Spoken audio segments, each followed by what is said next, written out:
Hello दोस्तों, नमस्कार। मैं अपने यूट्यूब चैनल में आप सभी का स्वागत करती हूँ। शिव गीत अच्छा लगेगा तो लाइक कीजिएगा, नए मेरे चैनल पर तो सब्सक्राइब कीजिएगा और कमेंट में बताइएगा कैसा लगा मेरा गीत। प्लीज़ आप लोग सपोर्ट जरूर कीजिएगा मुझे।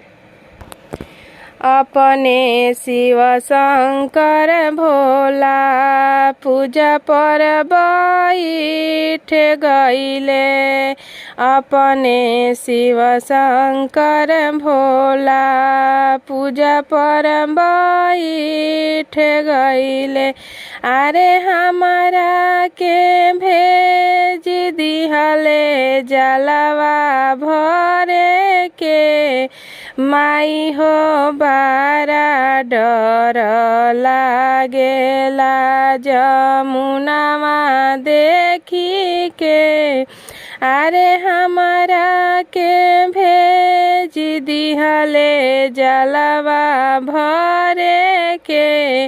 माई हो बारा डर लागेला जमुनामा देखी के। माई हो बारा डर लागेला जमुनामा देखी के।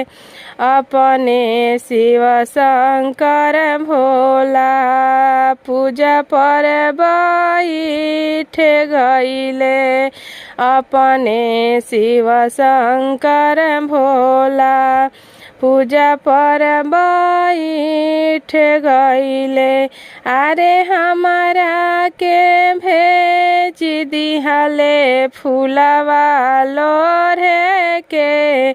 माई हो बारा डर लागेला भंवरवा देखी के। माई हो बारा डर लागेला भंवरवा देखी के।